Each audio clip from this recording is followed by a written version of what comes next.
Welcome to Timeless Learning, the channel where we teach in-demand tech skills that never go out of style. Before we jump in, make sure you like, subscribe, and turn on notifications, so you'll always catch our next big lesson on data, tech, and the future of work. Hello everybody, in this lesson, we're going to be taking a look at case statements in MySQL. A case statement allows you to add logic in your select statement, sort of like an if-else statement in almost all other programming languages, or even things like Excel. Let's see how this actually works. So let's bring this down, and let's take this employee demographics table, and let's take the first name, and let's take the last name, and let's add a case statement. How we need to do this is we have to say case, so that's going to signify that we're starting a case statement. And then I'm going to go over here and say tab. So this is where our logic comes into play. So I'm going to say when the age, let's say, is less than or equal to 30, then. So I'm saying if the age is less than or equal to 30, then what's going to happen? We'll just keep it really simple for now. We'll just say that this person is young. And then if we want to end the case statement, we'll come down here and say end. So this is a complete case statement. Let's go ahead and run it. And let's take a look at the output. So we have the first name, we have the last name, and then we have this case statement right here. And if their age is less than or equal to 30, they're young. Now let's actually add the age right here, just so we can visually see that as well. So we have the age. So this person is the only person who's under or equal to the age of 30. That's April. So she has a label of young. The great thing about case statements is you can add multiple when statements. So we can come down here and say when, and then we can do something like when age, and maybe we'll say between. So I don't know if in previous lessons we've looked at between, but between just says between this number and this number. So we'll say between 31 and 50. If they're between 31 and 50, well, good night. That person is old. So we're going to have it just like this. We're going to run it. And now we have a lot of people who are old. These are all people between the ages of 31 and 50, but we still have more people outside of the age of 50 or older than 50. So we could do when the age, and now we can say greater than or equal to 50. And we're going to say then, and then we're going to say on death's door. Because good night. If you're over 50, my parents are going to love me for this one. So let's go ahead and run this. And then if we look at this, we have on death's door right there. Now this is huge. This is massive. So let's actually name this. And we'll just say as at the end of end. So right after end, we'll say as age bracket. And let's run this. And this looks a lot better. So now we have this age bracket, just signifying kind of where people are at, and most people are quite old. Poor Jerry. Can't catch a break, that guy. Now let's go down, and let's take a look at a different table. So let's select everything. We'll do from employee _ salary. Now that we have our employee salary table, here's the scenario that we are given. The Pawnee Council sent out a memo of their bonus and pay increase for end of year. And we need to follow it and determine people's end of year salary or the salary going into the new year. And if they got a bonus, how much was it? So the first thing we need to do is we need to get the pay increase and bonus.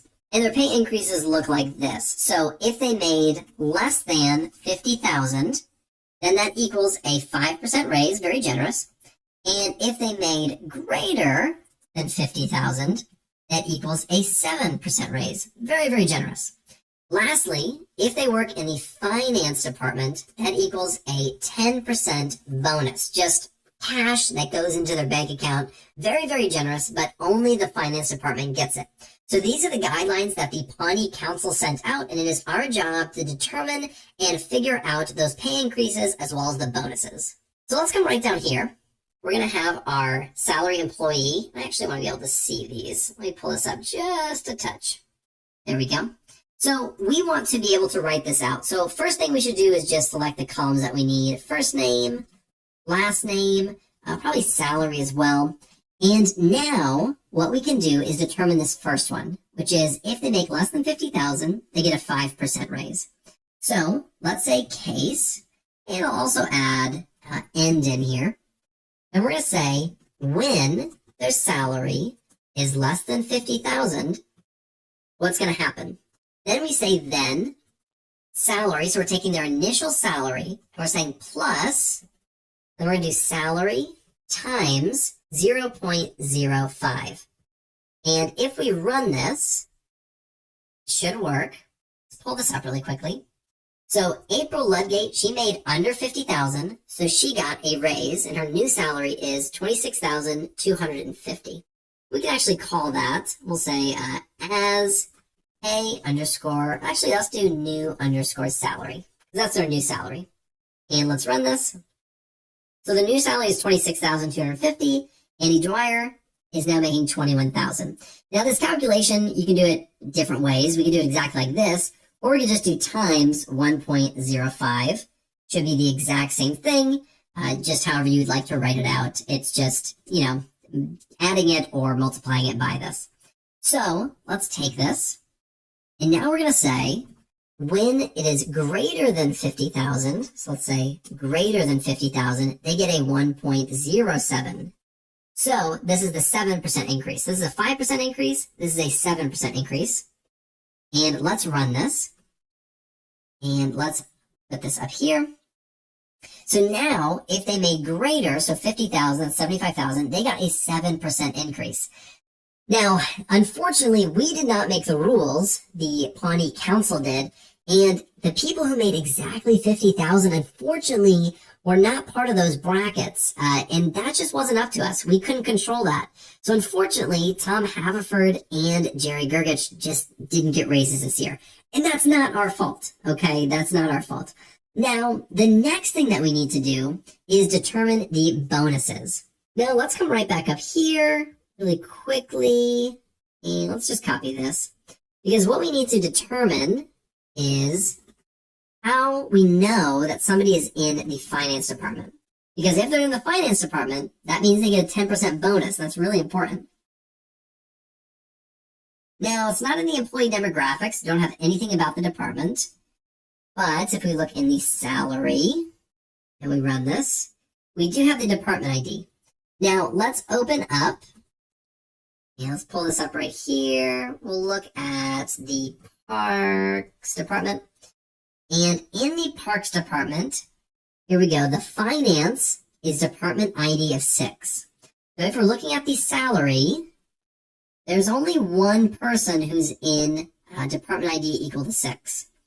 So what we can do is another case statement. We can say, comma, we'll do case and end, and we'll do another one. We're going to say when DPTID, so when the department ID is equal to 6, then we're going to give them a bonus. So we're going to say salary times 0.10. And we'll call this as bonus. Let's go ahead and run this. And let's pull it up. So he gets a $7,000 bonus this year. That's Ben Wyatt, because he was part of the finance department that just did an exceptional job this year, apparently, according to the Pawnee Council. So that is how case statements work. They're really powerful, really useful. I honestly use them quite often.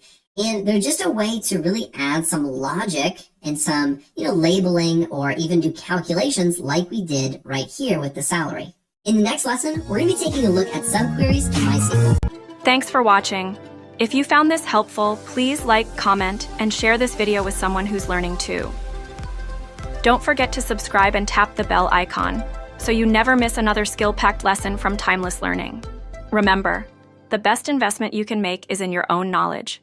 Keep learning because growth is timeless.